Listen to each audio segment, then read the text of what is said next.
memuji kebesaran-Mu. Ajaib Tuhan, ajaib Tuhan. Aku memuji kebesaran-Mu.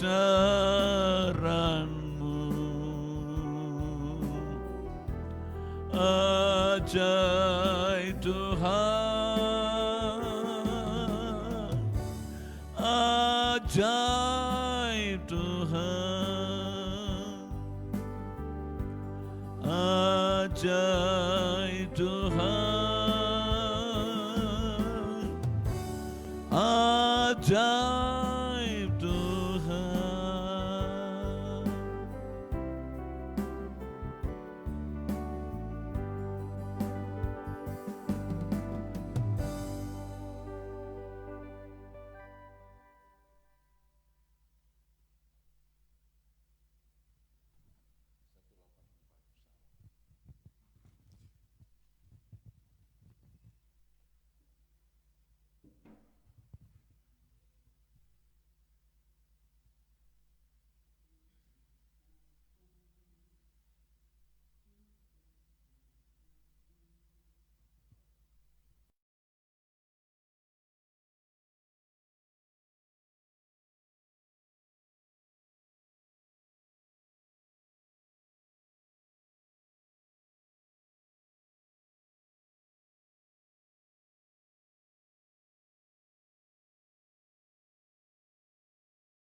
Dunia maupun alam semesta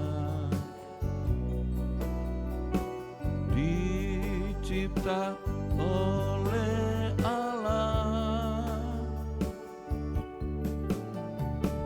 bagi kepentingan manusia, bagi kehidupan nikah. Dunia maupun alam semesta dicipta oleh Allah bagi kepentingan manusia, bagi kehidupan nikah. Yesus ajaib dan mulia, mempelai pria dari surga. Dia penebus dan pencipta, Dia patut dipuja.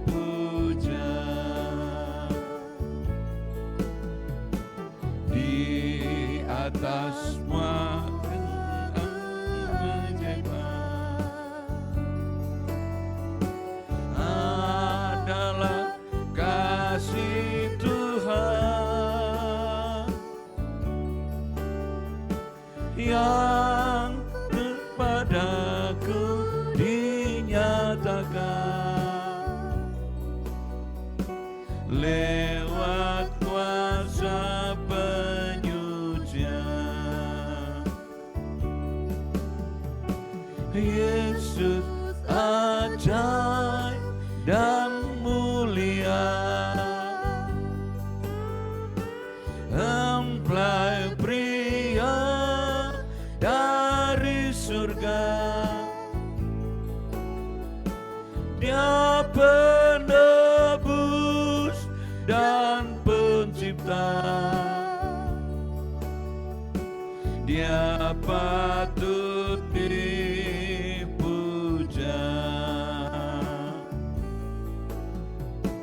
Dengan kuasa dan kemuliaan,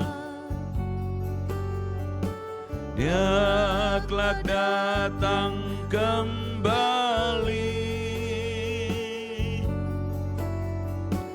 agar sidangnya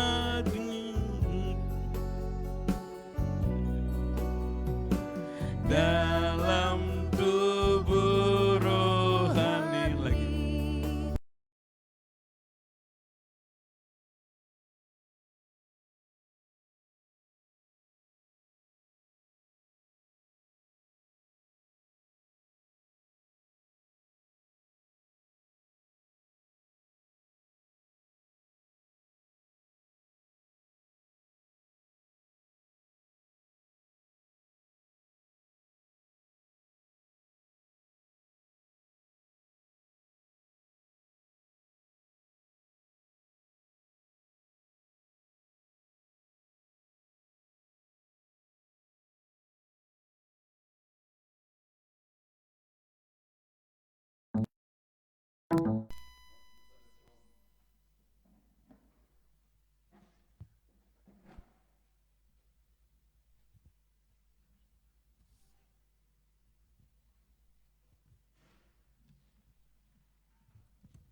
Mujizat pertama dan yang terbesar ialah mujizat di negeri Kanaan, dalam kehidupan nikah yang mengalami kehabisan air anggur. Air anggur baru Dia ciptakan, air anggur lama dilenyapkan, tangis dan sengsara tiada lagi, diganti dengan bahagia yang sejati. Mujizat kedua ialah mujizat di negeri Kanaan, seorang anak yang menuju kematian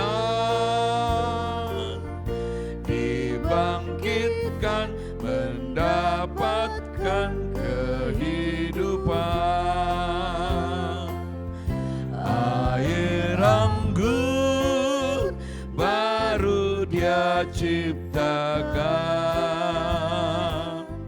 air anggur lama dilenyapkan, tangis dan sengsara tiada lagi, diganti dengan bahagia yang sejati. Apakah kau juga mengalaminya, tangis sengsara dalam hidupmu? Terimalah sekarang firman-Nya, lakukanlah apa yang Dia telah sabdakan. Air anggur baru Dia ciptakan, air anggur lama dilenyapkan, tangis dan sengsara tiada lagi, diganti dengan bahagia yang sejati. Air anggur baru Dia ciptakan, air anggur lama dilenyapkan, tangis dan sengsara tiada lagi, diganti dengan bahagia yang sejati, diganti dengan bahagia yang sejati.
puji, nurut teladanmu, nikah yang dihormati.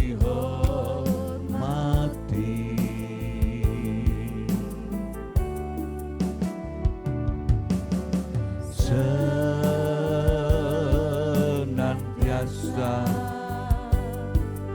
menjunjung tinggi segenap pengorbananmu,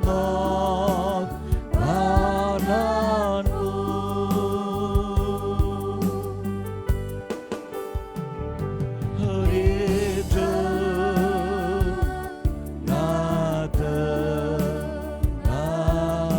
kehancuran,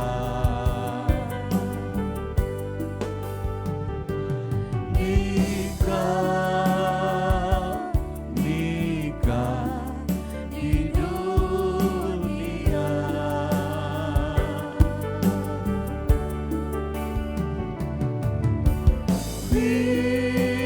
Firman mempelai telah memimpinku dalam kesucian ilahi.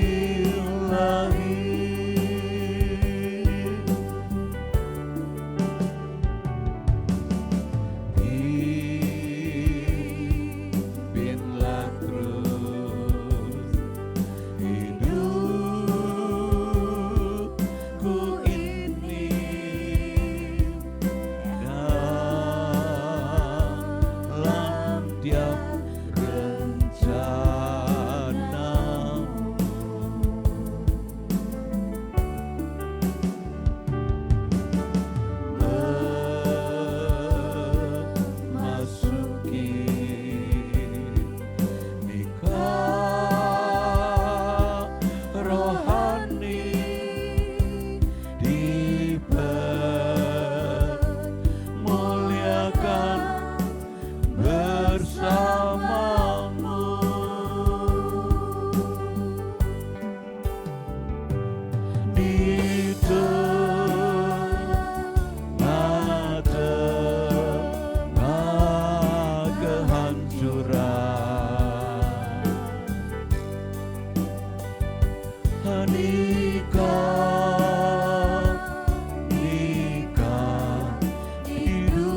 Saya sampaikan selamat sore bagi kita semua, jemaat Tuhan di Manembo di Tumaratas yang mengikuti secara live, juga umat Tuhan dimanapun berada yang mengambil waktu untuk beribadah bersama kami sekalipun lewat online. Ibadah doa penyembahan akan segera kita mulaikan. Jemaat Tuhan, saya ajak bangkit berdiri. Kita melakukan psalm 157, penopang hidup Yesus, ku menyembahmu.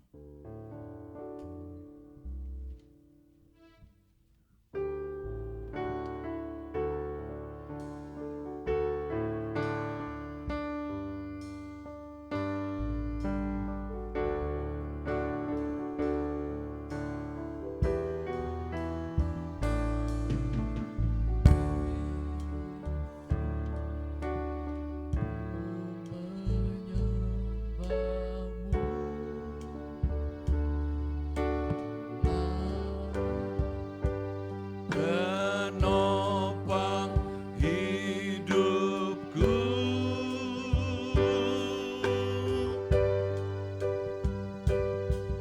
yang lemah tak berdaya,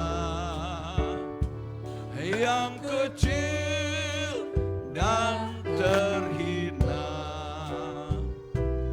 kau angkat menjadi milikmu.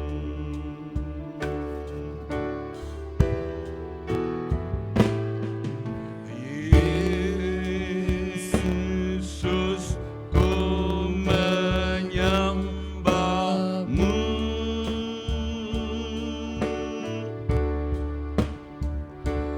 Kaulah penopang hidupku,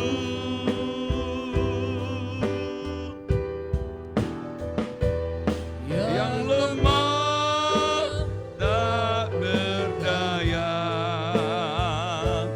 yang kecil dan kau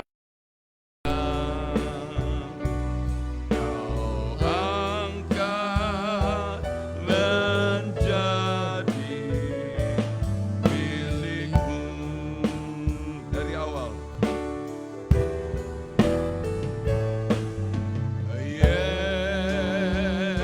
Yesus, ku menyembahmu.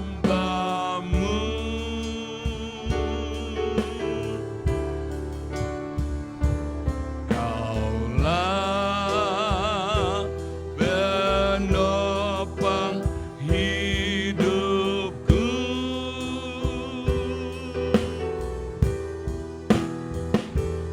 yang lemah tak berdaya, yang kecil dan terhina, kau angkat menjadi milikmu. Lagi sekali, Yesus, ku menyembah.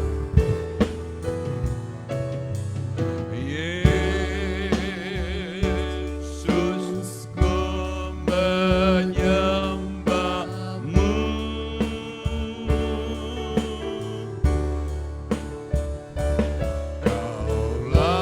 Kaulah penopang hidupku,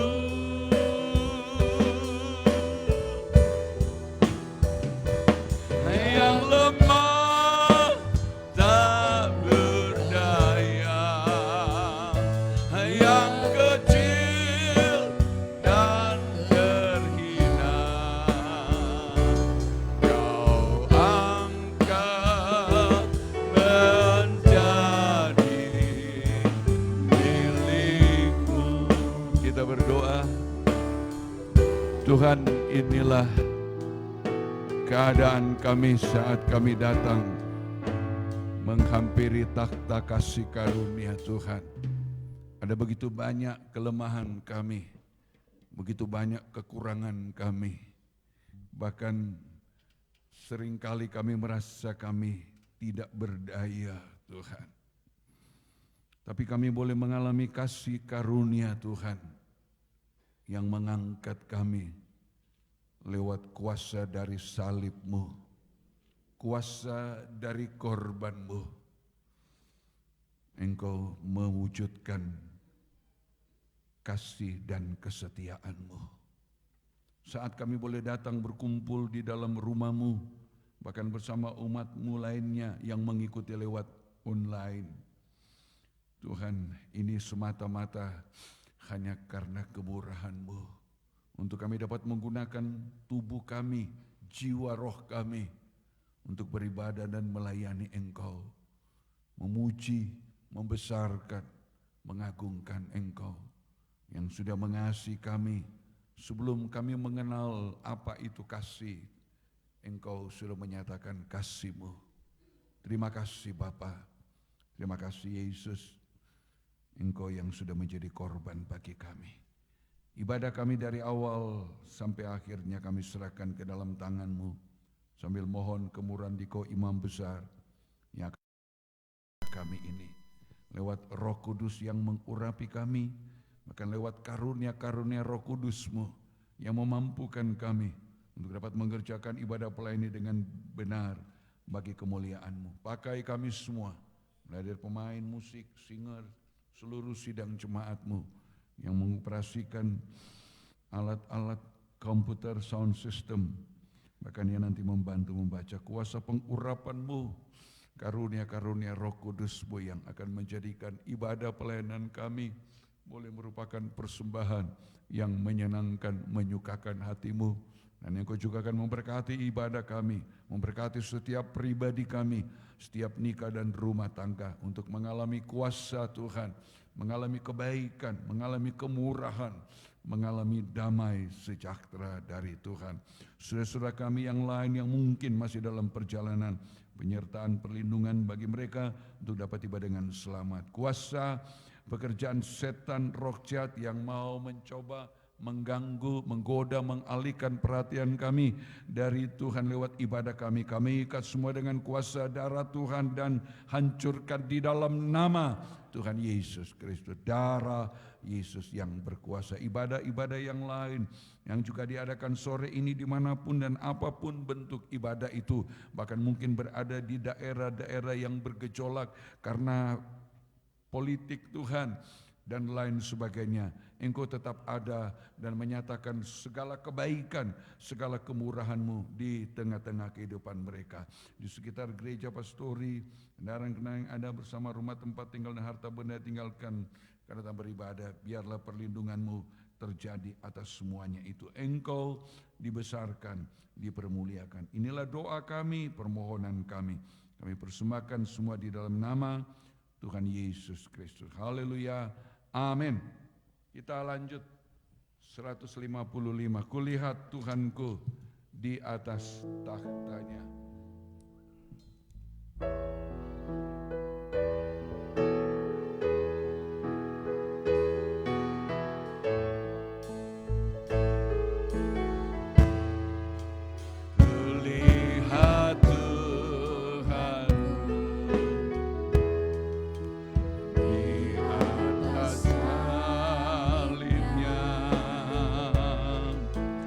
Dalam sengsara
padamu. Tunduk padamu, itu yang terbaik bagiku. Makin berserah padamu. Sesuatu derita telah kau rasa, kau tahu tiap coba yang ku terima, dan membuka jalan keluarnya. Tuhan, bila sekarang Tuhan, bila sekarang ku alami ujian, ajarku memandang salibmu. Sebab tiada jalan terindah selain tunduk padamu.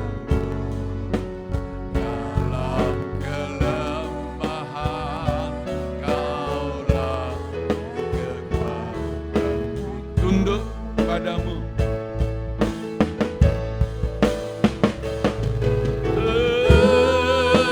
Tunduk padamu, itu yang terbaik bagiku. Makin berserah sebab Kaulah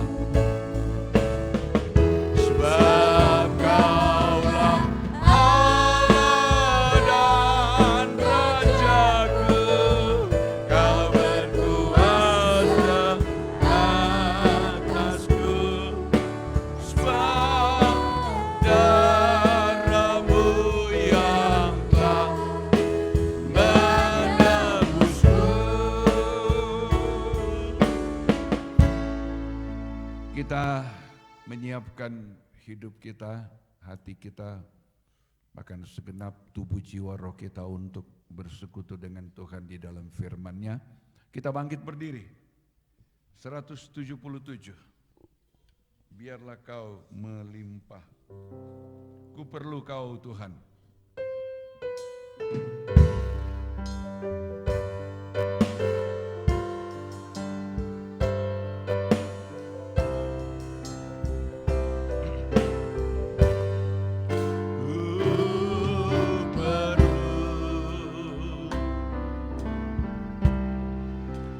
Kau Tuhan, lebih dari semua yang telah ku dapatkan. Banyaklah ku terima, banyaklah ku terima. Tetap ku dahaga merindukan Engkau lebih dari semua, Tuhan. Biarlah Kau melimpah, biarlah Kau, haleluya,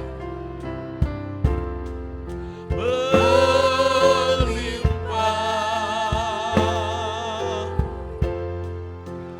di dalam hidupku yang membutuhkan.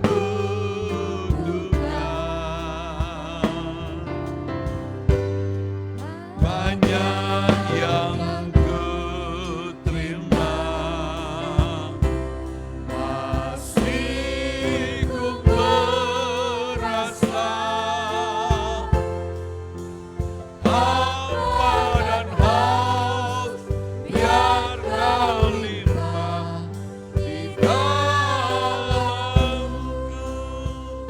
tundukkan kepala, berdoa. Tuhan, sebagaimana pujian ini adalah ungkapan hati kami di sore ini, bahwa kami membutuhkan Engkau lebih dari apa yang telah kami terima. Karena ada masih banyak hal-hal di dalam kami yang belum berkenan kepada Tuhan. Masih banyak perkara di dalam kami yang menjadi pemisah antara kami dengan Engkau. Kami membutuhkan lebih banyak firman-Mu untuk menyucikan, membaharui kami, membentuk kami untuk menjadi kehidupan yang sesuai dengan teladan-Mu, layak untuk nanti dibawa masuk dalam kemuliaan bersama Engkau saat Engkau datang kembali. Kami perlu firman-Mu, Tuhan. Apapun yang tersedia di dalam dunia, jikapun itu memuaskan kami, tapi itu hanya sementara, Tuhan. Karena tidak ada yang kekal yang ada di dalam dunia ini, kecuali kami hidup di dalam firman-Mu, di dalam kasih-Mu, hidup di dalam segala rencana Allah, maka kami akan memiliki, menerima kepastian untuk menerima perkara-perkara yang kekal, kebahagiaan, kesukaan yang kekal, sampai kami boleh masuk di dalam kekekalan bersama dengan Engkau. Karena itu kami mohon kemurahan-Mu saat kami akan mendengarkan firman-Mu. Biarlah Tuhan mau berfirman, Tuhan mau menyatakan apa yang menjadi kerinduan Tuhan, kehendak Tuhan. Dan biarlah lewat Roh Kudus yang akan menolong, kami akan dibuat mengerti tentang apapun yang menjadi kehendak Tuhan. Kemudian pengertian itu akan menjadi iman di dalam kami. Dan dengan iman itu kami melakukan segala kehendak Tuhan. Tolonglah kami lewat Roh Kudus yang mengurapi, supaya tidak ada seorang pun yang terlewatkan dari antara kami, sekalipun itu seorang anak yang masih bayi. Lewat pekerjaan Roh Kudus-Mu, dia akan mampu merasakan, menikmati kuasa dan kehadiran Tuhan. Kami membutuhkan firman-Mu hari-hari ini, hari-hari menjelang kedatangan Engkau kembali, yang akan ditandai dengan banyak gejolak, banyak kegoncangan, banyak kemelut yang terjadi dalam dunia ini. Kami, Tuhan, ingin masuk dan tetap berada di dalam rencana Tuhan, hidup dalam perlindungan-Mu untuk menjadi kehidupan yang tidak akan tergoncangkan, Tuhan. Tuhan menolong hamba-Mu untuk dapat menyampaikannya bagi kami sebagaimana kehendak kemauan Tuhan. Urapi firman-Mu, urapi hamba-Mu, urapi kami semua. Gangguan apapun, pekerjaan setan, roh jahat yang masih mencoba untuk mengganggu, menggoda kami usir, hancurkan di dalam nama Tuhan Yesus Kristus. Darah Yesus yang berkuasa, firman-Mu akan memenuhi kami semua saat kami duduk mendengarkan firman-Mu di tengah masalah-masalah yang kami alami, yang menjadi pergumulan kami, halangan, rintangan Tuhan, yang menjadi beban-beban yang ada di dalam hati kami, dalam pikiran. Firman-Mu yang sanggup mengerjakan kelepasan dan pemulihan di dalam kami semua. Terima kasih, firman juga sanggup memberkati kami. Di dalam nama Tuhan Yesus Kristus kami persembahkan doa kami ini. Haleluya. Amin.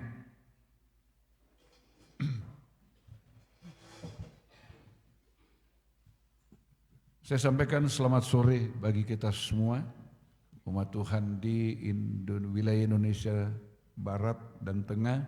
Selamat malam bagi saudara-saudara kita yang berada di wilayah Indonesia Timur. Tuhan memberkati, salam sejahtera bagi kita sekalian. Di dalam nama Tuhan Yesus, mempelai laki-laki sorga yang akan memberkati kita dalam persekutuan kita dengan Dia lewat firman-Nya dari awal sampai akhir. Kita dapat menikmati, kita dapat merasakan betapa Tuhan itu sangat memperhatikan kehidupan kita semua. Puji Tuhan, kita akan melanjutkan pemeriksaan kita di dalam surat Rasul Paulus kepada jemaat di Efesus, Fatsal yang kelima di bagian ketiga ayat 1 sampai 21. Kita sedang bicara tentang ayat 15 sampai ayat 21 itu bagian ketiga adalah hidup dan berjalan berhikmat, ya, berjalan hati-hati atau berjalan bijaksana. Kita tidak sembarang memilih jalan, kita tidak sembarang melakukan hidup kita menurut sekehendak kita. Seringkali kita merasa jalan yang kita pilih itu adalah jalan yang lurus, tapi Amsal mengatakan ujungnya adalah maut. Ya, kita boleh merencanakan segala sesuatu dalam hidup kita, tapi tetap kita melibatkan Tuhan di dalamnya. Ya, sebab seperti tingginya langit dari bumi, seperti itu bedanya rancangan kita, pikiran kita dengan rancangan atau pikirannya Allah. Karena itu kita harus selalu mengembalikan, menyerahkan segala rencana dan kehendak kita ke dalam tangan Tuhan dengan percaya bahwa Tuhan akan melakukan itu untuk kita. Sebab kita ketika kita berdoa, doa itu sebenarnya itu bukan sekedar sebuah permohonan, tapi doa itu sebenarnya sebuah tuntutan. Ya, ini saya menggunakan istilah ini. Kita mengenal memang doa itu adalah sebuah permohonan kita kepada Allah. Tapi juga sebenarnya doa itu adalah sebuah tuntutan kita kepada Allah terhadap apa yang sudah dilakukan oleh Yesus di atas kayu salib lebih kurang 2000 tahun yang lalu. Sehingga kita menjalani hidup ini hanya berdasar apa yang sudah dilakukan, sudah dikerjakan oleh Yesus di atas kayu salib. Ya, ketika dia berseru sudah selesai. Maka semua hal yang berkaitan dengan hidup manusia kita di bumi, baik itu menyangkut dosa, kejahatan, pelanggaran kita, sampai pun yang menyangkut kebutuhan hidup kita secara daging, secara lahiriah, secara natural ini, itu semua sudah digenapkan oleh Tuhan di atas kayu salib. Kita hanya berdoa menuntut itu, kan begitu. Ya, tapi jangan menuntut secara serampangan. Ya, sebelum Tuhan mati di atas kayu salib, dia sudah mengajarkan tentang doa yang mengandung tuntutan.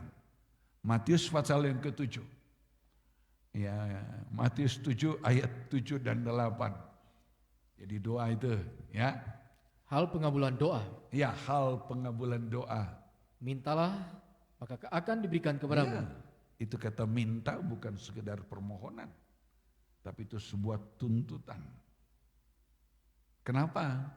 Karena sudah disiapkan oleh Allah sebelum dunia dijadikan, ya, dan kemudian apa yang disiapkan Allah sebelum dunia dijadikan itu menjadi sebuah kepastian bagi kita untuk bisa menerima ketika Yesus datang lahir sebagai manusia, mati di atas kayu salib dan bangkit.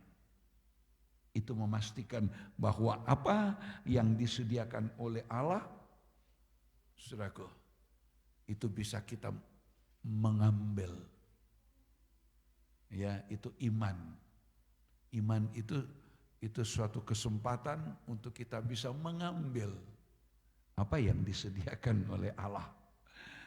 Ya, jadi kalau kita mengatakan ayo doa dalam iman. Nah, itu berdoa dengan iman.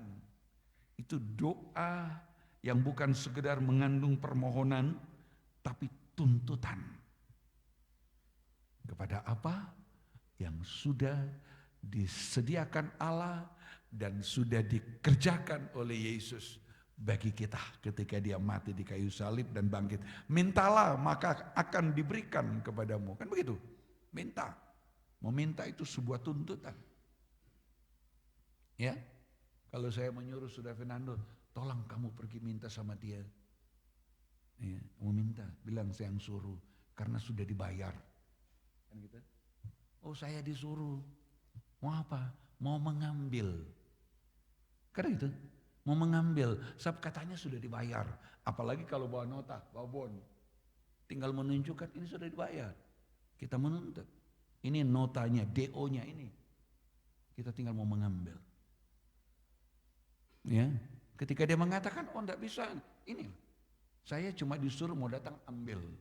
Itu tuntutan. Bukan sekedar permohonan. Kalau permohonan itu boleh enggak?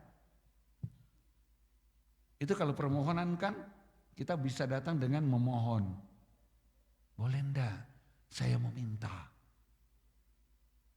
Tapi kalau tuntutan karena kita punya alasan. Nah itu ya, mintalah maka akan diberikan kepadamu. Carilah maka kamu akan mendapat. Ketoklah maka pintu akan dibukakan Ya, bagimu. ini semua kepastian. Minta akan diberi, cari kamu akan dapat, ketok maka pintu dibukakan. Bukan carilah, siapa tahu kamu dapat. Bukan ketoklah, siapa tahu pintu akan dibukakan. Bukan siapa tahu, ketoklah maka pintu akan dibukakan. Carilah maka kamu akan mendapatkan. Mintalah maka akan diberikan kepadamu. Itu doa. Doa itu sebuah tuntutan ya. Mungkin di luar sana agak aneh dengan istilah ini, tapi ini memang firman. Memang begini. Kita diberi kepastian. Kenapa? Minta, cari, dan ketok pintu. Itu sebenarnya adalah jalannya untuk kita menerima berkat sulung. Yang dulu pernah diberikan oleh Ishak kepada Yakub. Sekalipun Yakub itu bukan anak sulung. Ya, itu sudah diberikan. Dulu diberikan kepada Yakub. Ya, berkat kepada Yakub itu adalah embun dari langit. Ya. Kemudian tanah yang gemuk di bumi. Berkat sorga dan berkat jasmani. Berkat di sorga dan berkat lahiriah. Tapi hati-hati, karena ada ayat mengatakan, cari dulu kerajaan Allah, maka yang di bumi ini akan ditambahkan kepadamu. Oh, puji Tuhan. Ya, senang ya kita memeriksa firman, senang kita mendengarkan firman. Ya, karena semua ini diberikan oleh Allah supaya makin hari kita makin bisa mengerti kehendak Allah. Itu maunya Tuhan. Efesus 5 ayat yang ke-15 sampai 17 kita mengulangi bagian ini. Ya, kita mau berjalan berhati-hati, berjalan berhikmat, berjalan bijaksana. Itu hanya terjadi jika kita ada dalam persekutuan dengan Tuhan. Karena itu perhatikanlah dengan saksama. Dengan sungguh-sungguh. Bagaimana kamu hidup? Ya. Janganlah seperti orang bebal, tetapi seperti orang arif. Dan pergunakanlah waktu yang ada, karena hari-hari ini adalah jahat. Pergunakan waktu yang ada. Saya sudah mulai minggu yang lalu ya. Pergunakan waktu yang ada, karena hari-hari ini adalah jahat. Ya terus dulu 17. Sebab itu janganlah kamu bodoh. Tetapi usahakanlah supaya kamu mengerti kehendak Tuhan. Sebab itu janganlah kamu menjadi orang yang tidak berhikmat. Itu terjemahan lain. Jangan jadi orang tidak berhikmat atau jangan jadi tidak berhikmat, tapi berusahalah untuk mengerti kehendak Allah. Saya pergunakan waktu yang ada, berusaha mengerti kehendak Allah. Kenapa? Karena ayat berapa tadi? Hari-hari ini ayat 16, hari-hari ini adalah jahat. Ketika surat ini ditulis, Rasul Paulus dalam penjara, Roh Kudus memberitahu kepadanya sudah sejak hari itu. Kita menghadapi hari-hari yang jahat. Hari-hari yang dipenuhi dengan kejahatan. Kenapa? Karena mulai dari waktu yang terkecil, apa itu waktu terkecil? Kita mulai dari menit, dari detik saja, detik, menit, ya, jam, hari, minggu, bulan, tahun, itu sudah ada di dalam penguasaannya dari setan. Ya, itu sudah jatuh di dalam kuasa dari setan. Karena itu Rasul Paulus mengatakan hari-hari ini adalah jahat. Jadi tidak ada waktu ya di mana iblis tidak ada di situ. Tidak ada waktu yang kita jalani dari detik ke menit, kemudian iblis tidak mau turut campur. Di semua waktu yang ada di dunia ini, saya di situ iblis selalu turut campur, turut membonceng, menggunakan waktu-waktu itu. Karena itu kejatuhan seseorang dalam dosa itu tidak perlu ditunggu setahun, 2 tahun, seminggu, 2 minggu, sebulan. Dalam setiap detik, setiap menit bisa terjadi kejatuhan di dalam dosa. Rasul Petrus yang dalam Injil Matius 16 baru menerima pembukaan rahasia firman. Pernyataan yang utuh, pengenalan yang utuh. Dia terima dari Allah, ya. Dia menerima pernyataan yang utuh, bukan dari manusia. Dia mengalami penerimaan, pengenalan yang utuh yang diberikan oleh Allah. Ya, itu luar biasa. Tapi dalam waktu yang singkat, Rasul Petrus sudah hidup dalam kehidupan yang bertentangan dengan kehendak Allah. Dia menjadi seorang yang seolah-olah tidak mengerti kehendak Allah. Begitu cepat dia melupakan pengenalannya kepada Allah. Matius 16. Ya, kita baca di sini ya. Karena itu ayo kita mau berusaha mengerti kehendak Allah. Ya, kehendak Allah itu bukan sekedar mengerti dalam pengetahuan. Orang bisa belajar tentang Allah, ya, menjadi sebuah pengetahuan. Orang bisa punya pengetahuan yang dalam tentang Alkitab, tapi belum tentu dia memahami tentang Allah. Saudara bisa belajar dari kejadian sampai waktu, sejarahnya, penulisannya, masa berlakunya, ya, di zaman apa kemudian kitab itu ditulis, di zaman kerajaan apa, di zaman orang bisa belajar sejarah dari Alkitab, histori dari Alkitab ini, budaya penulisan waktu itu. Tapi belum tentu orang yang memahami itu, yang mengetahui, memiliki pengetahuan tentang Alkitab, tidak menjamin bahwa dia adalah orang yang memahami Allah di dalam hatinya. Mungkin di sini iya karena dia belajar. Tapi di sini belum tentu. Karena di sini memahami Allah di dalam hati ini hanya terjadi lewat pengenalan kita, pengenalan karena pengalaman. Pengenalan karena pembukaan, wahyu. Baru kita bisa mengerti. Kita lihat dulu pengenalan karena pemberian. Matius 16. Iya, menurut kata orang, siapa anak manusia? Ayat berapa itu? Ayat 16 ayat berapa? Matius 16. Ya, itu pertanyaan Tuhan. Ingin mengetahui dari murid-murid yang sudah sekian lama mengikut dia. Ayat 13 mulai.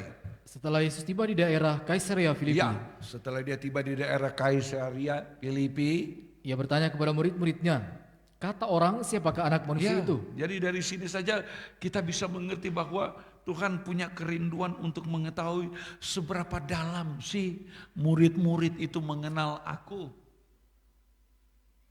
Kalau cuma tahu pengetahuan tentang Yesus, mereka tahu Yesus itu anak Yusuf tukang kayu. Dia punya saudara namanya Salome dan lain sebagainya. Kan begitu? Tahu. Oh, Yesus itu dilahirkan di Bethlehem. Mereka tahu tentang tempat kelahiran Yesus di Bethlehem.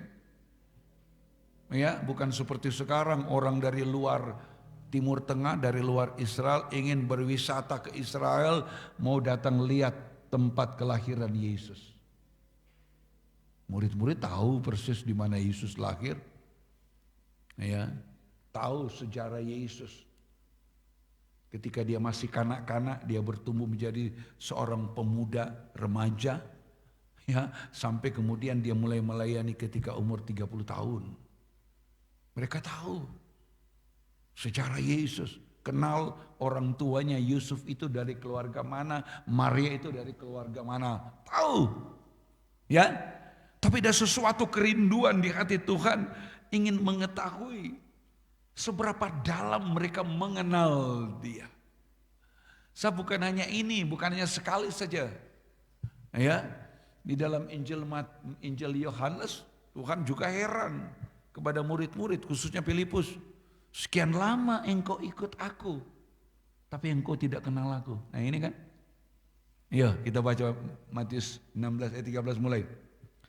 Setelah Yesus tiba di daerah Kaisarea Filipi, Iya. ia bertanya kepada murid-muridnya, Terus, kata orang, siapakah anak manusia itu? iya, Jawab mereka, ada yang mengatakan Yohanes Pembaptis, ada juga yang mengatakan Elia, ada pula yang mengatakan Yeremia, Ya. atau salah seorang daripada nabi.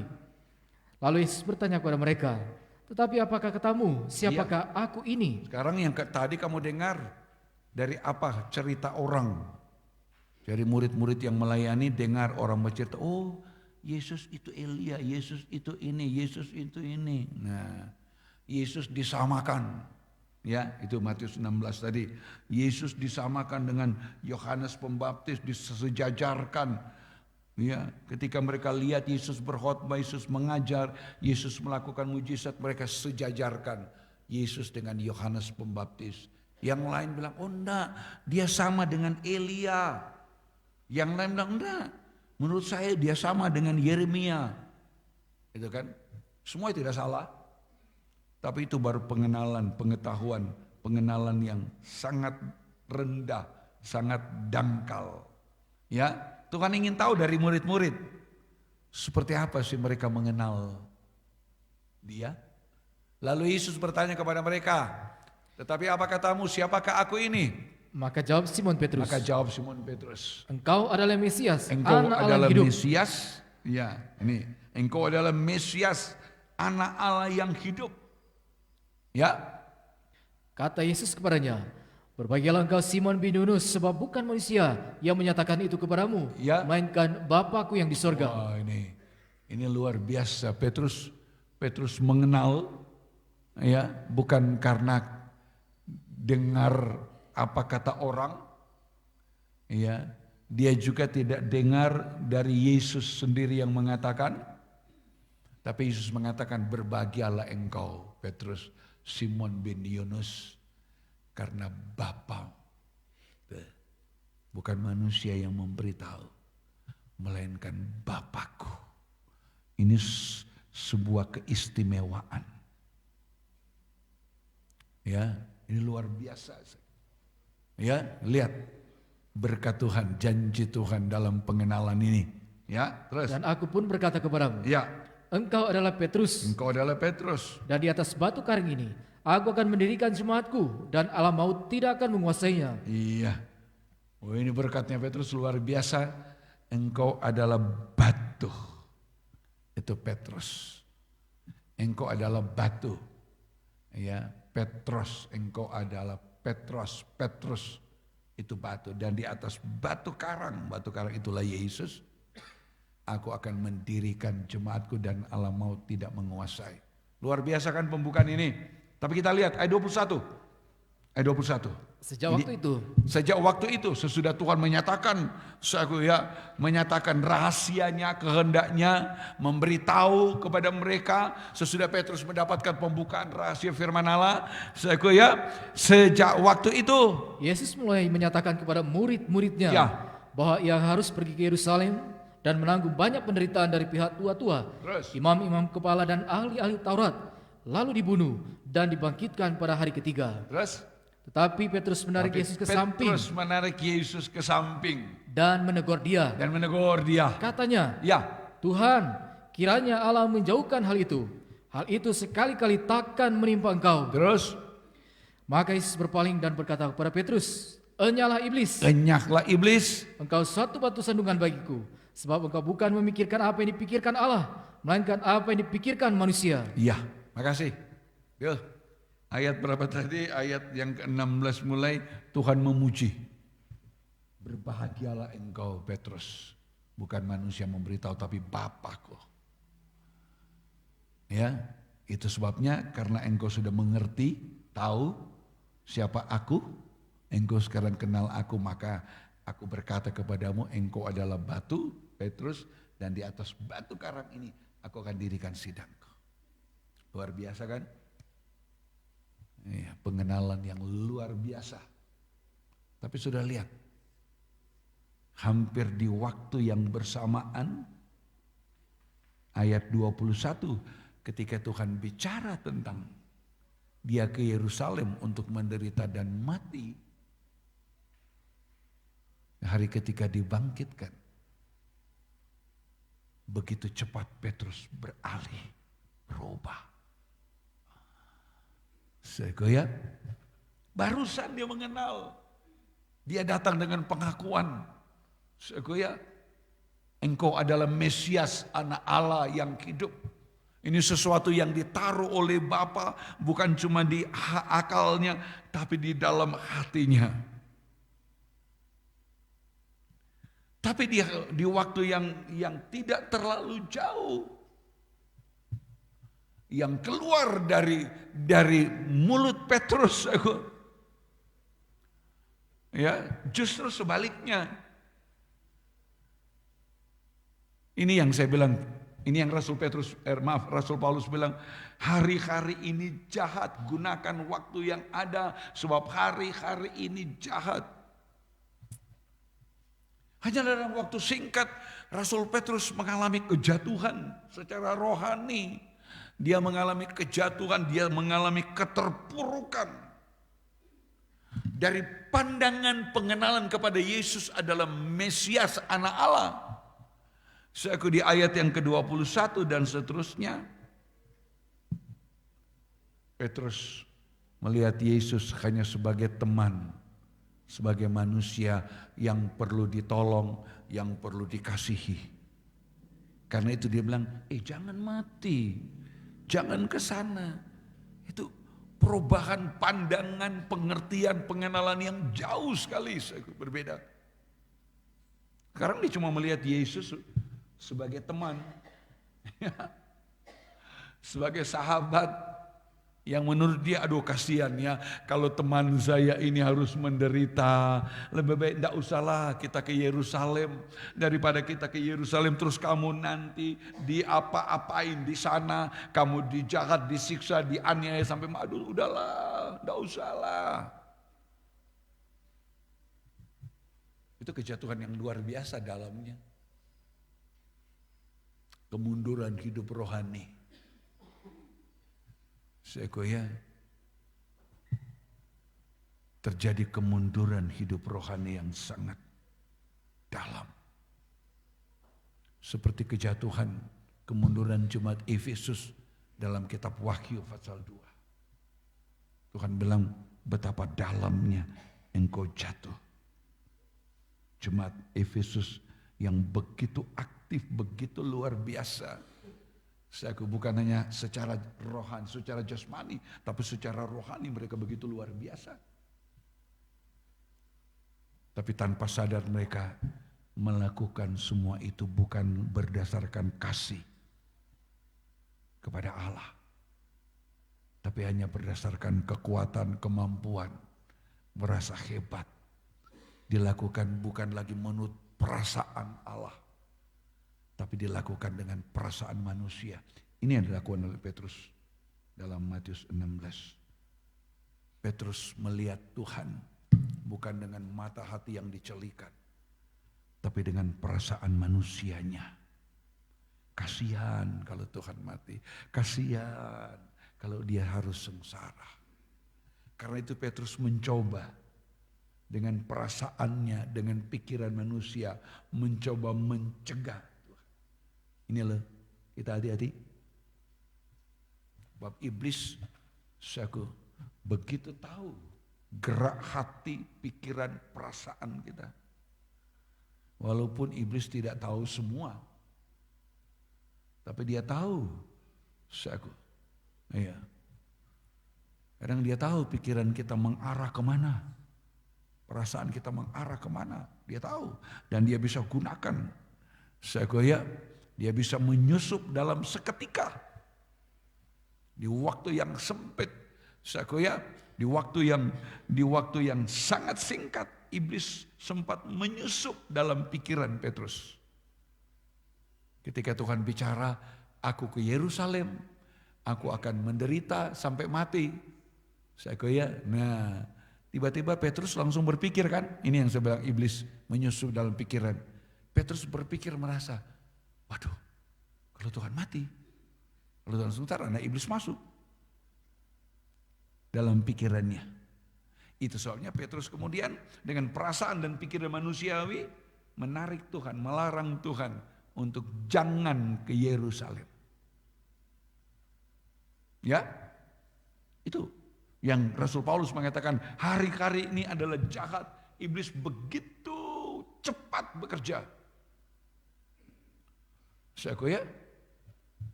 Iblis begitu cepat menggunakan setiap waktu yang ada, setiap kesempatan untuk apa? Untuk menghalangi, untuk menghilangkan, untuk menggagalkan pekerjaan keselamatan Tuhan atas kita. Sebab kalau Tuhan tidak ke Yerusalem, tidak mati, maka tidak ada penebusan, tidak ada pengampunan dosa.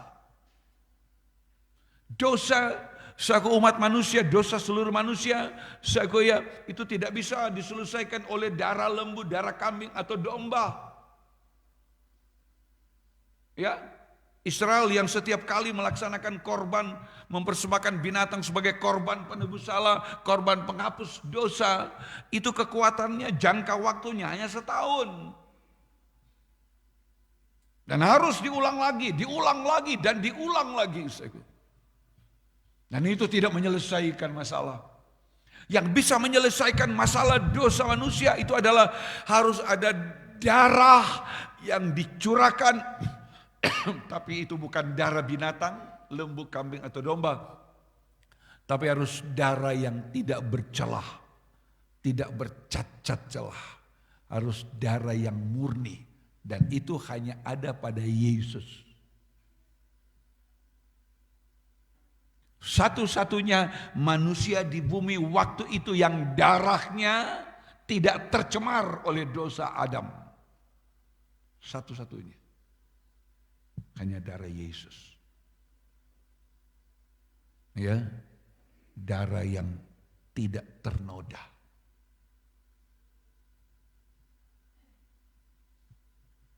Itu sebabnya ketika manusia jatuh dalam dosa, wah ini saya mau mundur berapa ribu tahun lalu ini. Ketika manusia jatuh dalam dosa, Tuhan bilang begini kepada setan, aku akan mengadakan permusuhan. Ya, Kejadian 3 ayat 15 ditampilkan. Aku akan mengadakan permusuhan ya, antara engkau dan perempuan ini. Ya, aku mengadakan permusuhan antara engkau dan perempuan ini, antara keturunanmu, benihmu, dan benih dari perempuan ini. Ini yang terselubung, yang kita belum pernah periksa. Kita banyak kali baca, tapi kita belum pernah dijelaskan. Aku akan mengadakan permusuhan antara engkau dan perempuan ini. Antara keturunanmu, semuanya lebih tepat, antara benihmu, benih dari iblis, ya, dan benih dari perempuan. Kalau kita mau lihat kehidupan secara natural, secara manusia, sebenarnya benih itu bukan ada pada perempuan, ada pada laki-laki. Itu. Ya. Itulah. Itu yang benar. Ini rahasia di Kejadian 3 ayat 15. Itu sebabnya ketika Allah datang menjadi manusia, dia dilahirkan oleh seorang perempuan yang perawan. Tapi bukan dari benih seorang laki-laki di dunia, tapi dari Allah. Ya, itu kata Injil Lukas. Kuasa Allah yang maha tinggi akan menaungi engkau dan engkau akan mengandung melahirkan seorang anak laki-laki dan seterusnya. Bukan dari benih manusia. Bukan dari benih laki-laki manapun pada waktu itu. Tapi dari Allah. Saya rahim kandungan dari Maria itu hanya dipinjam oleh Allah. Benih Allah di dalam Maria itu tidak ada hubungan dengan darah dari Maria. Tidak ada. Sama sekali tidak ada. Ya, ini yang benar, saudara. Ya. Haleluya. Bayi di dalam kandungan Maria, saudara, itu dihubungkan lewat tali pusar. Gitu kan? Tali pusar ini hanya untuk menyalurkan makanan dan membuang kotoran. Itu bayi di dalam kandungan. Tidak ada kaitan dengan darah Maria. Kenapa? Sebab darah Maria itu adalah darah yang juga sudah tercemar oleh dosanya Adam. Begitu juga Yusuf darahnya. Karena itu bayi dalam kandungan Maria seorang perawan, dia menerima benih Allah. Benih yang murni, yang suci, yang sempurna. Ini mestinya penjelasan di Natal, tapi tidak apa-apa, kita sudah jelaskan hari ini. Itu rahasia dari Kejadian 3 ayat 15. Ya. Itu sebabnya ketika Yesus lahir, dari bayi bertumbuh sampai besar, satu-satunya manusia di bumi waktu itu yang darahnya tidak ternoda, tidak tercemar, hanya darah Yesus. Itu sebabnya hanya oleh darahnya lah kemudian boleh kita menerima, kita alami penebusan, kelepasan, pengampunan dosa oleh darahnya. Sebab cuma darahnya yang tidak ternoda. 1 Petrus 1. Hari kita melihat ini ya. 1 Petrus 1 ayat 18 mulai. Lihat. Sebab kamu tahu. Ya, kamu tahu. Bahwa kamu telah ditebus. Bahwa kita sudah ditebus. Dari cara hidupmu yang sia-sia. Dari cara hidup yang sia-sia. Yang kamu warisi dari nenek moyangmu itu. Ya. Bukan dengan barang yang fana. Ya. Bukan pula dengan perak atau emas. Terus. Melainkan dengan darah yang mahal. Melainkan dengan darah yang mahal. Yaitu darah Kristus. Yaitu darah Kristus. Yang sama seperti darah darah anak domba.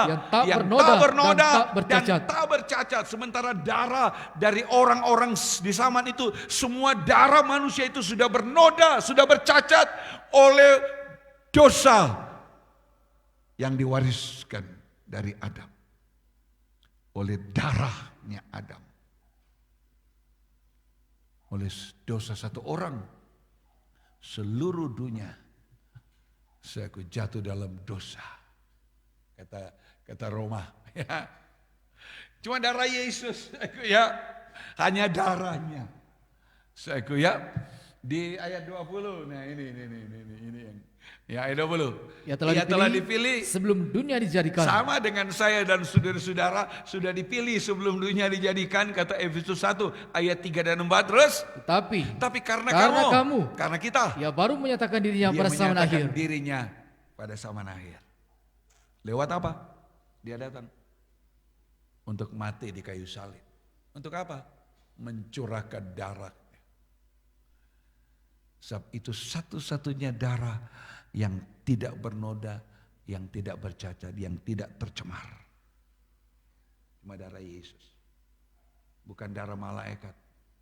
Tuhan sudah pakai Elia luar biasa. Elia diangkat hidup-hidup.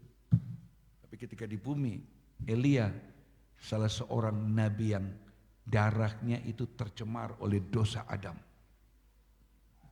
Daniel, ya, Yeremia, termasuk Yohanes Pembaptis. Ayo kita sedikit belajar malam ini, kita belajar kebenaran.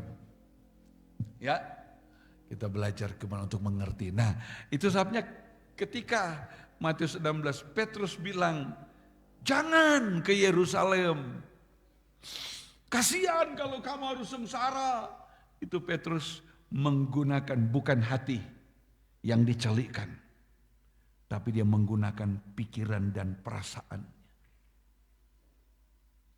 Ya, pikiran perasaannya sebagai manusia terhadap Yesus. yang dia anggap waktu itu hanya sebagai manusia.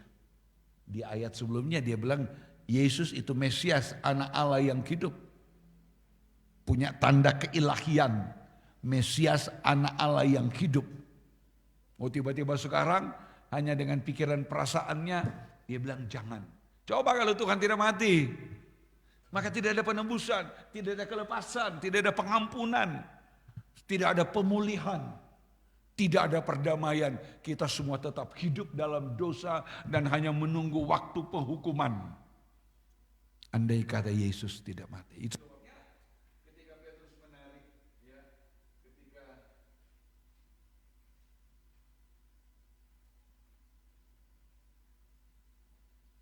Petrus menarik Tuhan mundur ke samping, Tuhan bilang, enyahlah iblis. Saya itulah, Petrus tidak sadar bahwa pandangannya, pikiran, perasaannya itu sudah disusupi oleh setan, oleh poneros. Efesus 5, hari-hari ini adalah jahat-jahat dari kata poneros. Masih ingat tuh, niat yang jahat, segala sesuatu yang tidak sesuai kehendak Allah. Itu poneros masuk dalam pikiran Petrus, poneros masuk dalam perasaan Petrus, poneros masuk dalam pandangannya Petrus. Jadi jangan bilang saya hebat. Oh, dia luar biasa, begitu rohani. Benar kalau bertekun. Kalau kita mau terus hidup bertekun, itu Rasul Paulus mengatakan, pergunakan waktu yang ada. Waktu gunakan apa? Gunakan untuk tetap hidup bertekun bersama Yesus, bertekun di dalam Tuhan, bertekun di dalam firman-Nya, bertekun dalam pekerjaan kasih-Nya, bertekun di dalam tuntunan dari Roh Kudus. Bukan berarti kita tidak boleh bekerja, silakan. Hari yang lalu saya katakan, tapi jangan dalam pekerjaan hubungan kita dengan Tuhan terputus. Itu dijaga. Jangan ketika dalam cobaan, dalam ujian, hubungan kita dengan Tuhan retak. Saya hari yang lalu sudah sampaikan, seberapa berat pun persoalan kita, masalah kita, dari mulut kita harus keluar perkataan iman. Ibrani 13 itu ayat 5 coba. Ya, ini perkataan iman yang harus keluar. Seberat apapun masalah kita, sesulit apapun hidup yang kita hadapi, kita pergunakan waktu yang ada. Jangan beri kesempatan kepada iblis dengan niatnya yang jahat, dengan ponerosnya. Jadi jangan bilang saya sudah rohani. Itu Petrus itu sangat rohani. Jangan bilang, oh saya tidak akan jatuh, saya rohani, saya kenal Tuhan. Itu Petrus memiliki pengenalan khusus dari Allah. Tapi karena dia tidak hidup bertekun terus menerus dengan Tuhan, lewat firman, lewat kasih, lewat Roh Kudus, lewat doa, lewat penyembahan, lewat penyerahan kita, itu semua jalannya kita bisa bertekun terus menerus dengan Tuhan. Lewat firman, iya.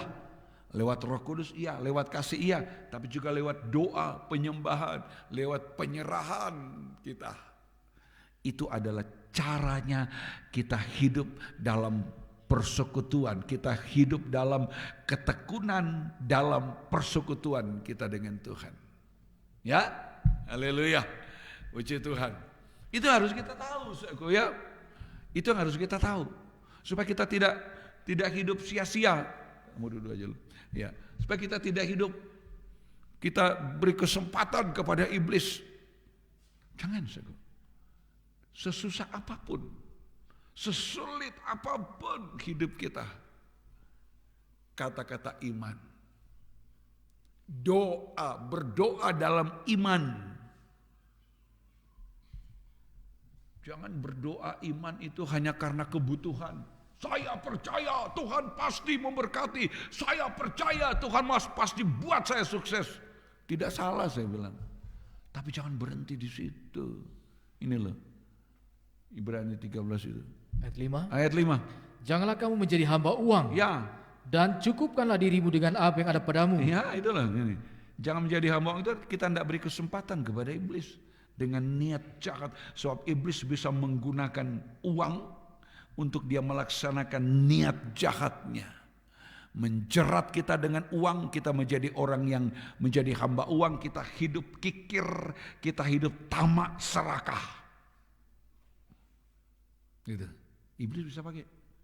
Uang itu kalau kita gunakan dengan benar bisa jadi berkat bagi kemuliaan Tuhan. Kata Amsal, muliakan Tuhan dengan hartamu dan dengan hasil pertama. Kita bisa mempermuliakan Tuhan.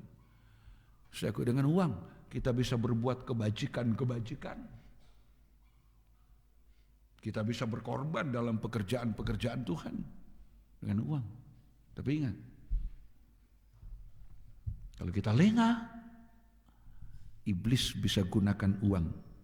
Dia masukkan ponerosnya, niat jahatnya, sehingga kita jadi hamba uang. Bagaimana orang menjadi hamba uang? Orang menjadi hamba uang itu adalah orang yang hidup kikir dan tamak. Itu di hamba uang. Rasul Paulus bilang, janganlah kamu menjadi hamba uang. Nah, boleh punya uang banyak, tapi jangan kikir, jangan tamak. Yang sulitnya bagi manusia biasanya ketika hidupnya masih sederhana, menengah ke bawah, oh itu malah suka menggunakan uang untuk kemuliaan Tuhan. Ya, tapi makin ekonominya meningkat, biasanya orang itu mulai jadi kikir. Ya, ya. Betul. Saya mau katakan nanti saya tunjuk di firman Allah. Karena itu Tuhan ingatkan benar. Jadi kalau ekonomi mulai meningkat, ayo harus benar-benar hidup dalam pertobatan. Kalau tidak, itu jadi ponerosnya setan. Jadi jeratnya setan. Untuk menjerat kita dalam kejahatan, memenjarakan kita dalam kejahatan, ya dalam kejahatan, dalam ponerosnya setan, niat jahat setan, dia penjarakan kita lihat poneros dengan menjadikan kita orang kikir dan tamak. Ya, haleluya, terus. Karena Allah telah berfirman, ya, aku sekali-kali tidak akan membiarkan engkau. Dan aku sekali-kali tidak akan meninggalkan engkau. Terus. Sebab itu dengan yakin kita dapat berkata. Inilah gitu. Ini doa iman, perkataan iman. Dengan yakin kita bisa berkata, Tuhan adalah penolongku. Nah, itu loh ini kata-kata iman, doa iman di apapun situasi yang dihadapi. Ada kemulut, ada kesulitan, ada kesukaran, ada cobaan, ada bencana. Ya, kita harus dengan yakin berkata, itu kan doa iman, nilai doa iman. Dan kali kita dengar ada hamba Tuhan bilang, ayo berdoa dengan iman. Kadang-kadang anak Tuhan tidak mengerti bagaimana sih berdoa dengan iman. Ini contohnya, dengan yakin kita bisa berkata, Tuhan adalah penolongku. Aku tidak akan takut. Aku tidak akan takut. Apakah yang dapat dilakukan manusia terhadap aku? Ya, itu. Apa yang, makasih. Apa yang bisa dilakukan manusia kepadaku? Ya, kalau Tuhan penolongku, ya kita yakin mengatakan Tuhan penolongku, maka apa yang bisa dilakukan manusia kepadaku? Tuhan penolong kita, saudara. Ya, dia tidak membiarkan kita. Ya, Mazmur 56. Andai kata pun karena memang secara manusiawi kita lain kali memang dipengaruhi oleh rasa takut. Ada sesuatu bencana, ada suatu masalah, ada suatu kesulitan, kesukaran. Wah itu. Apalagi di masalah pandemi Covid ini tidak ada yang tidak takut. Tapi lihat kata Mazmur 56 ayat yang keempat. Waktu aku takut. Waktu aku takut. Aku ini percaya kepadamu. Aku ini percaya kepadamu. Ya itu. Ketika kita takut karena masalah itu, kita bisa mengatakan, Tuhan, aku percaya Engkau penolongku, Engkau tidak biarkan aku. Itulah kata-kata iman. Walaupun kita takut. Kata pemazmur, waktu aku takut, ya, aku percaya kepadamu. Kan luar biasa. Ya, karena memang tidak ada manusia yang ya, yang tidak mengalami apa itu rasa takut. Ya, tidak ada. Tidak ada manusia yang tidak mengalami ini. Tapi kita harus menguatkan kepercayaan kita. Ayat yang ke-15 1 Samuel 23. 1 Samuel 23 ayat 15. 15-16. 1 Samuel 23 ayat 15-16. Daud takut karena Saul telah keluar dengan maksud mencabut nyawanya. Ya. Ketika Daud di padang gurun Sif di Korsel. Terus. Maka bersiaplah Yonatan anak Saul. Lalu pergi kepada Daud di Koresa. Ia menguatkan kepercayaan Daud kepada Allah. Ya. Di sementara Daud merasa takut, Yonatan yang anaknya Saul, saya datang menguatkan kepercayaan Daud kepada Allah. Saya ya mungkin kalau kamu yang Yonatan sekarang ada Daud lagi takut, Saul kejar mau bunuh, kamu bilang apa sama Daud? Lari jauh, lari lebih jauh umpamanya. Tapi Yonatan datang, dia hanya memperkuat kepercayaan Daud kepada udahlah memang, tapi kita harus yakin, kamu harus yakin Allah pasti menolong, itu kan. Iya. Seperti kata Mazmur 91, ya, Allah El Elyon, Allah El Shaddai melindungi kita, memelihara kita. Ya. Jadi harus ada kata-kata iman, harus belajar. Ya. Harus ada kata-kata ini, sebab ini memang selalu ingin dicari oleh Allah dari kita. Jangan kata-kata negatif terus yang keluar dari mulut kita. Ya. Ini Daud dan Yonatan ini gambar suami istri. Jangan suami dalam ketakutan, istri tambah bikin takut. Suami datang dengan lesu, ya, terus istrinya jemput di pintu. Terus bagaimana Pak? So terima tuh gaji? Oh belum. Waduh, kenapa kok Papa coba kok? Ya. Itu namanya melemahkan. Suami pulang kerja 1 hari belum dapat upah, begitu pulang istri yang tambah. So itu kok kita bilang, jangan kerja apa dia, cari di tempat lain. Lihat, dia bikin kamu budak, gaji tidak dibayar, belum dibayar. Itu namanya bukan memperkuat kepercayaan, itu menghancurkan. Kalau dia memperkuat, dia bilang, oh ya sabar saja Pak, ya Tuhan izinkan, ya mungkin juga dia ingin mau bayar itu upah, tapi juga mungkin dia belum ada uang, ya kita sabar saja, kita berdoa supaya besok dia dapat berkat, kemudian upah dibayar. Itu memperkuat iman. Jangan suami pulang loyo, tidak ada uang, istri tambah. So itu kuat kamu kerja dengan dia. Sudah saya bilang jangan kerja sama dia. Lihat kamu, dia bikin semau-maunya dia. Wah. Itu memperlemah namanya, bukan memperkuat iman. Akhirnya suaminya dari tidak marah jadi marah, dari tidak benci jadi benci kepada orang itu. Itulah, istri bukan tambah menyelesaikan masalah, tapi mendorong suaminya untuk lebih berbuat dosa. Hati-hati hal-hal yang begini.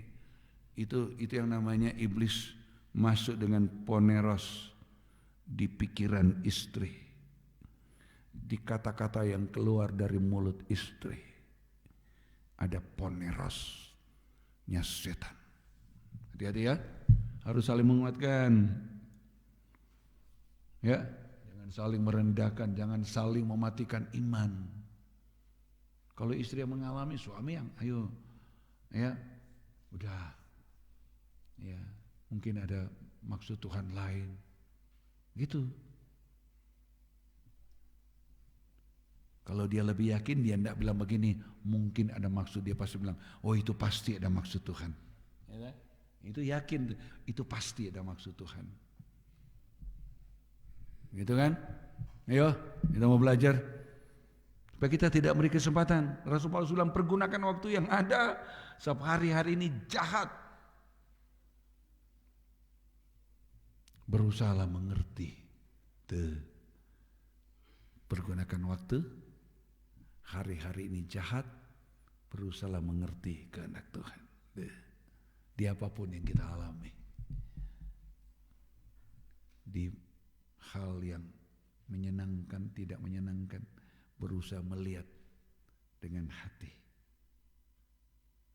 Berusaha mengerti, melihat dengan hati untuk mengerti apa kehendak Tuhan. Kenapa ini bisa begini? Mungkin ketika dia mengerti, oh iya, saya ini tadi pagi waktu bangun sampai lupa berdoa, lupa dalam penyerahan.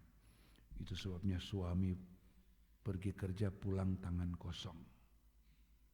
Karena saya lupa berdoa, lupa menyerahkan suami ke tangan Tuhan dalam pekerjaan. Itu salah satu tugas istri sebagai penolong ada di situ. Menatang suaminya di tangannya.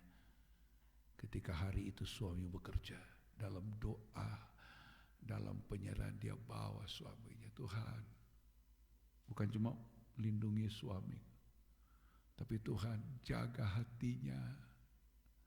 Jangan biarkan ada poneros dari setan. Itu tugas istri, jangan cuma ketawa kalau ini gaji. Ya. Wah, dapat bonus berapa? Yang dicari cuma itu. Tuhan mau kasih bonus enggak mau. Yang cari bonus dari manusia. Ya, enggak apa-apa sih, enggak apa-apa. Tidak salah juga. Tapi kadang-kadang kita lebih berbahagia dengan bonusnya dari manusia daripada bonus dari Allah. Ketika Tuhan bilang, sekali-kali aku tidak membiarkan engkau, aku akan menolong, aku akan melindungi. Itu bonus. Coba ketika kita dengar Tuhan bilang begitu sama kita, kemudian kita lihat diri kita, aduh Tuhan, begitu banyak kekurangan, begitu banyak kesalahan, begitu banyak ketidakbenaran. Tapi engkau bilang engkau mau melindungi, engkau mau menjaga. Coba. Kalau diukur dengan kekurangan kita, apa pantas kita dilindungi? Apa pantas kita ditolong? Apa pantas kita dipelihara? Kan tidak. Kalau mau ukuran kebaikan kita, kebenaran kita dengan pertolongan. Coba kalau Tuhan bilang, oke, aku akan menolong, aku akan memelihara, aku melindungi. Tapi engkau harus baik dulu, harus benar, tidak ada kesalahan, tidak ada kekurangan, baru aku tolong. Bisa enggak kita? Tidak ada yang akan bisa. Kita semua sampai hari ini ditandai berbagai kelemahan dan kekurangan. Itu sebabnya ketika kita dengar firman Tuhan bilang, sekali-kali aku tidak membiarkan engkau, aku akan menolong engkau. Itu bonus yang Tuhan berikan kepada kita. Kenapa saya bilang bonus? Pekerjaan kan dia sudah lakukan di kayu salib untuk kita. Kalau dia mau berdiam diri ketika dia teriak, sudah selesai. Kemudian sudah, Tuhan masa bodoh, kan sudah selesai pekerjaannya. Apa kita bisa bertahan hidup sampai hari ini? Apa kita bisa kuat? Apa masih menang dalam mencoba? Enggak, kita hancur lebur. Sudah begitu Tuhan masih bilang, aku sekali-kali tidak akan meninggalkan engkau. Aku tidak akan biarkan engkau. Aku akan melindungi engkau. Aku akan beri kamu kasih karunia, kebaikan, kemurahan. kesejahteraan, damai sejahtera yang tidak habis-habisnya. Itu bonus yang tidak layak kita terima. Tapi kadang saya bilang tadi, kita lebih bersuka cita dengan bonus dari dunia ini daripada dari Tuhan. Itu sebabnya ketika tidak ada bonus, hati kecewa. Wah, masa kamu tidak dapat bonus? Kamu sudah bersusah payah. Pernah istri bilang begitu? Tidak usah dijawab ya, jawab tapi di dalam hati. Ya, para istri di sini, saya kayak yang sudah pikir kalau suamimu kerja itu asal-asalan. Dia juga bekerja dengan sebisa-bisanya, dia bekerja untuk kebaikan, kesejahteraan dalam keluarganya. Kalau toh hari itu belum ada bonus, jangan salahkan suami, jangan salahkan tempat dia bekerja. Bawa itu, Tuhan, aku tahu Engkau akan menolong. Hari ini tidak dapat bonus, aku tahu berikut bonusnya 2 kali lipat. Ya, amin. Begitu, itu kata-kata iman namanya. Aku percaya. Kenapa kita menyanyi? Aku percaya berkat-Mu atasku melimpah. Iya tak? Lah itu apa itu berkat melimpah?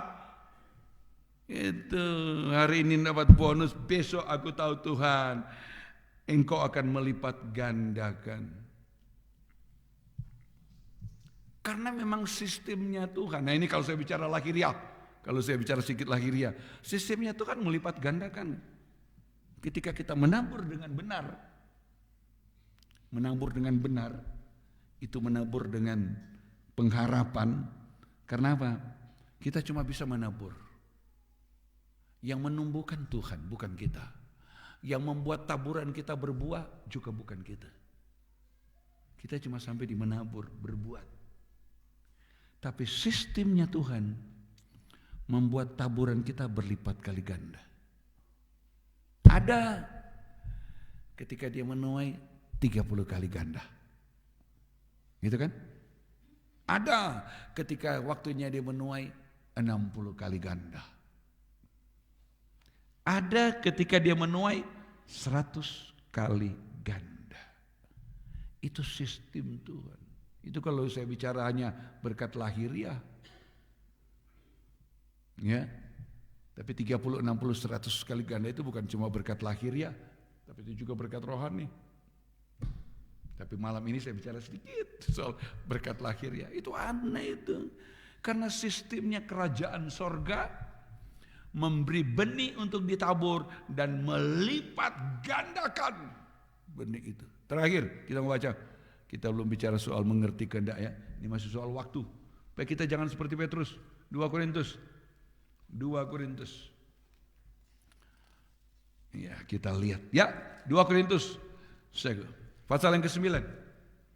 Pasal 9. Kita membaca ayat yang ke-6 sampai dengan ayat yang ke-11. Nah, ini. Ya. Memberi dengan sukacita membawa berkat. Iya. Camkanlah ini. Orang yang menabur sedikit akan menuai sedikit juga. Begitu kan? Orang menabur sedikit, menuai sedikit. Terus? Dan orang yang menabur banyak akan menuai banyak juga. Ya. Hendaklah masing-masing memberi menurut kerelaan hatinya. Terus? Jangan dengan sedih hati atau karena paksaan, sebab Allah mengasihi orang yang memberi dengan sukacita. Ya, tapi ini jangan berhenti hanya di hal lahiriah, saudaraku ya. Sebab ini bicara soal menabur. Menabur itu bukan hanya karena pekerjaan kita, usaha yang kita kerjakan. Tapi menabur ini adalah kita melakukan kebajikan-kebajikan di dalam Tuhan. Perbuatan-perbuatan baik, perbuatan dari pelita yang menyalah. Kata Injil Matius, orang memasang kaki Dian supaya ditaruh, memasang pelita di atas kaki Dian supaya menerangi semua orang. Kata Matius 5, demikianlah hendaknya terangmu bercahaya di depan semua orang supaya Bapa di sorga dipermuliakan. Jadi jangan berhenti ini Ini memang paling banyak dikhotbahkan kalau menyangkut berkat jasmani. Saudara-saudara, kalau sudah mau diberkati, nah, ya, tapi kita sudah tahu kan, ya, hari ini saya bicara dari hal jasmani tapi juga rohani. Ya, terus. Dan Allah sanggup melimpahkan segala kasih karunia kepada Ya, kamu, Allah sanggup melimpahkan segala kasih karunia kepada kamu, supaya kamu senantiasa berkecukupan di dalam segala sesuatu, ya. dan malah berkelebihan di dalam pelbagai kebajikan. Nah, ini kan berkelimpahan dalam berkecukupan dalam segala sesuatu dan berkelimpahan. Berkelimpahan itu seperti pelita yang menyala. Berkecukupan, berkelimpahan. Itu seperti sinar yang dipancarkan oleh pelita. Matius 5 bilang itu perbuatan-perbuatan kebajikan. Bukan hanya hal jasmani, ya, tapi pelayanan kita kepada Allah, penyerahan kita kepada Allah harus berkelimpahan. Jangan hanya kewajiban saya mau melayani begini, cuma tugas kewajiban, harus berkelebihan, harus berkelimpahan. Itu pelayanan kita kepada Allah. Ya, tidak ada yang membatasi kita melayani Allah. Tuhan bilang, kamu yang sudah meninggalkan segala sesuatu dan mengikut aku, maka di bumi ini kamu akan menerima 100 kali lipat bonusnya, hidup kekal. Kata Injil Markus. Makanya pelayanan kita kepada Tuhan harus berkelimpahan. Jangan berhenti hanya kewajiban. Oh ya, karena memang saya punya tugas. Harus lebih dari itu. Karena kita mau mencapai yang lebih dari hidup kita di dunia adalah kerajaan sorga. Langit, bumi yang baru. Teruskan. Seperti ada tertulis. Berarti ada tertulis. Ia membagi-bagikan, ia memberikan kepada orang miskin. Kebenarannya tetap untuk selamanya. Ya, 10. Ia yang menyediakan benih bagi dia penabur. menyediakan benih bagi penabur. Dan roti untuk dimakan. Ya. Ia juga yang akan menyediakan benih bagi kamu. Dan melipat gandakannya. Ya. Dan menumbuhkan buah-buah kebenaran. Kan? Benih kita tabur, kita cuma sampai di situ. Selanjutnya kita hidup berharap, Tuhan berkati benih yang ditabur. Gitu. Jadi petani kan begitu, menanam sesuatu, ketika menabur, menyemai tanaman di sawah, di ladang, petani itu cuma mampu sampai di menabur, menanam. Selebihnya itu kita tidak ada kuasa. Tidak ada. Kita cuma hidup dalam penyerahan. Ini loh cara Tuhan menggembalakan kita. Dia kasih kesempatan kita sampai menabur. Selanjutnya dia mengajar kita hidup dalam penyerahan.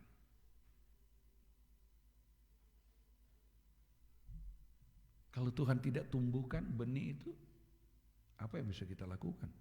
Tidak ada kan? Tidak ada. Kalau bukan Tuhan yang menumbuhkan.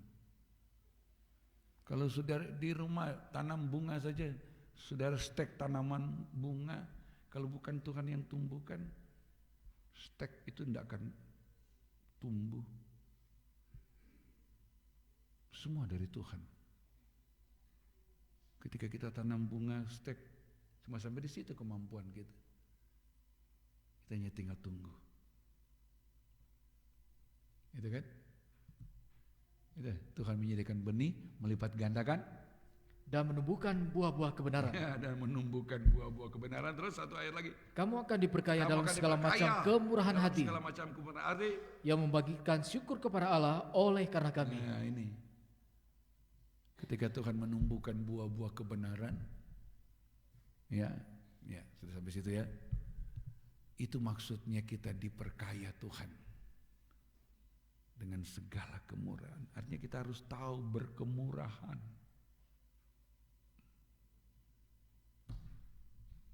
Kepada orang lain. Dan itu membangkitkan ucapan syukur kepada Allah.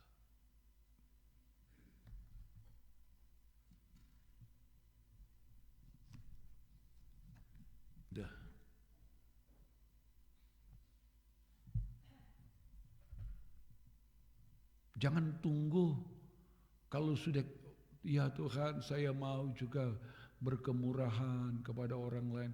Kalau saya sudah diberkati, kalau saya sudah kaya, wah, apalagi kalau saya sudah kaya, nggak akan jadi-jadi itu. Nah, kan. Toh kalau kita sudah kaya, kemudian nanti kalau sudah kaya baru kita perbuat, kita cuma seperti orang-orang kaya di bait Allah yang memberi dari kelebihannya. Bukan seperti pemberian perempuan janda miskin. Makanya jangan berdoa, Tuhan, saya sudah kaya, baru saya mau berkorban, baru saya mau berbuat kebajikan. Tidak akan. Jadi kaya pun kikir. Jadi kaya juga nanti jadi tamak. Bukan. Ikuti firman. Jadi kalau kita diberkati ini, supaya kita juga kaya dalam kemurahan yang membangkitkan ucapan syukur. Ya, akan makin memperbanyak ucapan syukur. Saya kasih contoh terakhir saja, penutup. Ini. Satu waktu saya tunggu istri saya lihat seorang oma jalan. Ketika lewat, saya bilang, "Oma, ini ada berkat Tuhan." "Oh, terima kasih. Terima kasih. Siapa re ini?" "Udah, Oma." Saya enggak beritahu saya siapa. "Udah, Oma. Iya, hati-hati di jalan." Sudah jalan, "Terima kasih Tuhan, berkati dia." Udah lewat ya. Kemudian pas mau pulang, ternyata dia masih ingat saya, dia di Bendi. Begitu lewat dia bilang, "Terima kasih Tuhan memberkati, puji Tuhan." Di Bendi dia, "Terima kasih Tuhan memberkati, puji Tuhan." Nah itu Tuhan dipermuliakan. Dari seorang oma yang jalannya mungkin sudah 80-an. Itulah contoh. Tapi bukan saya loh, bukan saya. Enggak.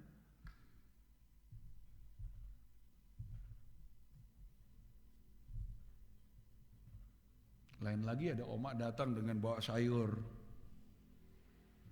Dia tawarkan, "Beli akang tuh sayur." Saya tanya, "Berapa satu tas?" Dia bilang 5.000. 5.000 Jo. Itu sayur yang seiris-iris. Tahu toh? Ada kol, ada akar kuning, udah diiris taruh di tas. Saya bilang, "Ini Oma, saya beli tapi saya tidak ambil." Gitu. Dia paksa harus diambil mesti. Namanya sudah dibeli. Setelah, "Iya Oma saya terima tapi Oma jual lagi." Gitu. Nggak habis-habisnya ucapan syukur ini. Bukan karena saya punya uang, bukan.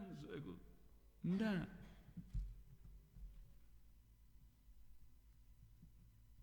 Kita bisa menguji, orang bisa mengucap syukur dalam sebuah perbuatan kebajikan yang kecil yang bisa kita lakukan. Terhadap siapa saja. Kita kenal, kita tidak kenal. Karena Alkitab mengatakan begitu, Matius 5. "Berdoalah bagi musuhmu, berkatilah musuhmu." Itu apalagi musuh aja sudah begitu.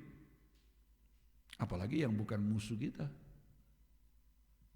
Itulah cara Tuhan. Kita tidak memberi kesempatan iblis. Iblis siap dengan ponerosnya. Ya, poneros dia jahat. Tapi kita mau siap untuk hidup dalam kehendak Allah. Kita siap untuk mengerti kehendak Allah dan kita mau hidup di dalamnya. Tuhan memberkati. Kita mengambil waktu datang kepada Tuhan. Ya, jemaat di Tumaratas, umat Tuhan lainnya, jemaat Tuhan di rumah. Sudah ini siaran online yang akan dihentikan, sudah mengatur diri sendiri. Ya, umat Tuhan dimanapun berada, terima kasih sudah mengikuti ibadah kami. Ya, karena sesudah ini siaran langsung dihentikan. Kalau sudah berkenan, hari Minggu kita ketemu lagi jam 7.45 waktu Indonesia Tengah. Terima kasih untuk saudara-saudara dimanapun saya berada. Engkau Allah ku yang kupuja, Engkau Allah ku yang kutinggikan, sebab kebaikan dan kemurahan-Mu kekal sampai selamanya.